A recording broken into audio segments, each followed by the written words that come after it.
Saint জন Bosco Don Bosco নামেও পরিচিত একজন ইটালীয় রোমান ক্যাথলিক পুরোহিত, শিক্ষক এবং স্যালিসিয়ান সোসাইটির প্রতিষ্ঠাতা। তিনি 1815 সালের 16 আগস্ট ইটালির ক্যাস্তেলনুওভো ডি ওস্তিতে জন্মগ্রহণ করেন। যুবকদের জীবনের মান উন্নত করার জন্য তিনি তার জীবন উৎসর্গ করেন, বিশেষ করে তাদের শিক্ষার উপর গুরুত্ব দিয়ে এবং নৈতিক উন্নতির দিকে তিনি মনোযোগ দেন। জন বস্কো মাত্র 2 বছর বয়সে তার বাবাকে হারান এবং তার মা মার্গারিটা তাকে দরিদ্র অবস্থায় বড় করে তোলেন। 9 বছর বয়সে একটি স্বপ্ন দ্বারা তিনি গভীরভাবে প্রভাবিত হন, যা পরে তিনি যুবকদের শিক্ষা এবং সাহায্য করার জন্য ঈশ্বরের আহ্বান হিসাবে ব্যাখ্যা করেছিলেন। আর্থিক সংকট সত্ত্বেও জন তার শিক্ষা চালিয়ে যান এবং শেষ পর্যন্ত সেমিনারিতে প্রবেশ করেন। 1841 সালে তিনি ইটালির টুরিন শহরে একজন পুরোহিত হিসাবে অভিষিক্ত হন এবং শহরের দরিদ্র শিশুদের সাথে কাজ করতে শুরু করেন, বিশেষ করে যারা গৃহহীন বা কারাগারে ছিল। জন বস্কো শিক্ষার একটি নতুন পদ্ধতি চালু করেন যা প্রিভেন্টিভ সিস্টেম নামে পরিচিত, যা শাস্তির পরিবর্তে ধর্ম এবং স্নেহশীলতার উপর গুরুত্ব দিয়ে তাদের উপযুক্ত শিক্ষা দেওয়া এবং তাদের সঙ্গে এবং শিক্ষার্থীদের মধ্যে একটি বন্ধুত্বপূর্ণ এবং ব্যক্তিগত সম্পর্ক গড়ে তোলা। 1859 সালে তিনি অসচ্ছল যুবকদের সাহায্য চালিয়ে যাওয়ার জন্য ডন বস্কো স্যালেসিয়ান সরকারিভাবে Saint Francis de Sales society প্রতিষ্ঠা করেন।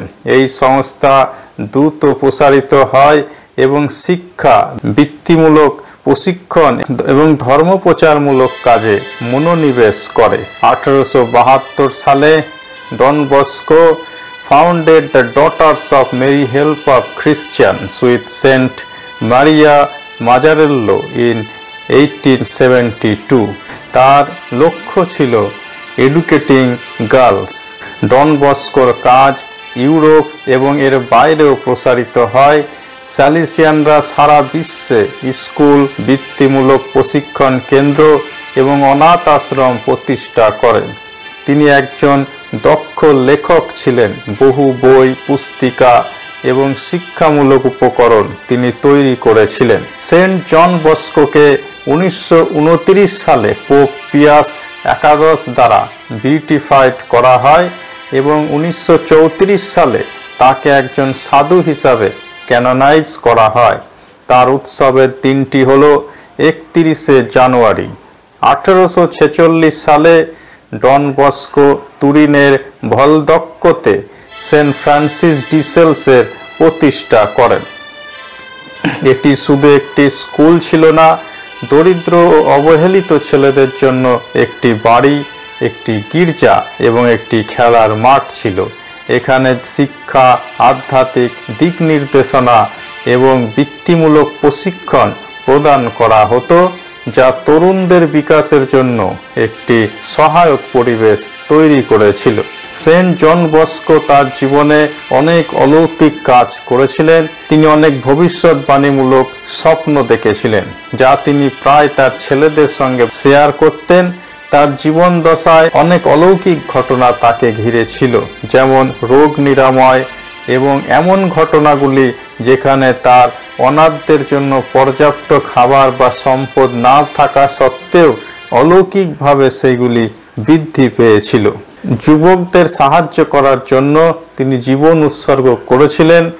ডন বস্কোকে বেসামরিক কর্তৃপক্ষ এবং কিছু ধর্মযাজকদের সদস্যের কাছ থেকে বিরোধিতার সম্মুখীন হতে হয়েছিল। ডন বস্কো পোপ পায়াস নবমের দৃঢ় সমর্থন উপভোগ করতেন। তিনি তার মিশনের গুরুত্বকে স্বীকৃতি দিয়েছিলেন। পোপের সমর্থন ডন বস্কোকে তার কাজকে আরও প্রসারিত করতে সাহায্য করেছিল। 1888 সালে ডন বস্কের মৃত্যুর সময় স্যালিসিয়ান সোসাইটি ফ্রান্স, স্পেন, দক্ষিণ আমেরিকা এবং বিভিন্ন অংশে প্রসারিত হয়েছিল। আজ স্যালিসিয়ান অর্ডার 130টিরও বেশি দেশে কাজ করে চলেছে। স্কুল, কারিগরি প্রতিষ্ঠান এবং অসহায় সম্প্রদায়গুলির জন্য সামাজিক পরিষেবা পরিচালনা করছে। ডন বস্কোর শিক্ষাদান এবং সমাজমূলক উন্নয়নে মিশনে অব্যাহত রয়েছেন। তার জীবনে তিনি বহু অলৌকিক কাজ করেছেন। সেগুলির মধ্যে কয়েকটি হলো: একবার তার হাতে মাত্র কয়েকটি রুটি ছিল, যা কয়েকশো ছেলেকে খাওয়ানোর জন্য যথেষ্ট ছিল না, কিন্তু প্রার্থনা করার পর সবার জন্য পর্যাপ্ত খাবার পাওয়া যায় এবং সেই রুটি বৃদ্ধি পেয়েছিল। তিনি অনেক গুরুতর অসুস্থ এবং অসুস্থতায় আক্রান্ত মানুষকে সুস্থ করতেন এবং এমনকি অনেক মানুষ অন্ধত্ব থেকেও আরোগ্য লাভ করেছিলেন। তাকে বহুবার হত্যা করার চেষ্টা করা হয়েছিল, কিন্তু অলৌকিকভাবে তিনি উদ্ধার পেয়েছিলেন। আরেকটি বিখ্যাত অলৌকিক ঘটনা চার্লস নামের একটি ছেলেকে ঘিরে, যে অসুস্থতায় মারা গিয়েছিল। ছেলেটির মা কান্নায় ভেঙে পড়া অবস্থায় ডন বস্কোকে তার ছেলের জন্য প্রার্থনা করতে অনুরোধ করলেন।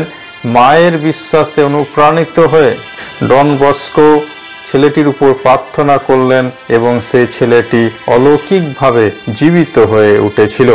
একজন পুরোহিতের আরোগ্য লাভ। ফাদার জিওভান্নি কালসো, যিনি ডন বস্কোর যুবককালীন একজন পরামর্শদাতা ছিলেন, তিনি একবার গুরুতর অসুস্থ হয়ে পড়েছিলেন। ডন বস্কো তার জন্য প্রার্থনা করেন এবং তিনি অলৌকিকভাবে সেই অসুস্থতা থেকে আরোগ্য লাভ করেছিলেন। আরও কয়েক বছর ধরে তার মিশন চালিয়ে যেতে সক্ষম হয়েছিলেন। ডন বস্কো ছিলেন ঈশ্বরের প্রেরিত একজন মহামানব। তিনি ঈশ্বরের রাজ্যে রাজদূত হিসাবে তিনি কাজ করেছিলেন। তার মধ্যে ছিল স্নেহ, ভালোবাসা, প্রেম এবং যুবকদের প্রতি তার আনুগত্য এবং তাদের সঠিক শিক্ষায় শিক্ষিত করা, তাদেরকে অনুপ্রাণিত করা জীবনে সফল হওয়ার জন্য এবং সর্বোপরি ঈশ্বরের প্রতি বিশ্বাস রাখার জন্য তার ভূমিকা অতুলনীয় ছিল। মাই ডিয়ার পিপল, আশা করি ডন বস্কোর জীবন কাহিনী আপনাদের অনুপ্রাণিত করে তুলেছে। যদি ভিডিওটি ভালো লেগে থাকে তাহলে অবশ্যই লাইক এবং সাবস্ক্রাইব করবেন। পরবর্তী ভিডিও দেখার আমন্ত্রণ রইল। সকলে ভালো থাকুন এবং সুস্থ থাকুন।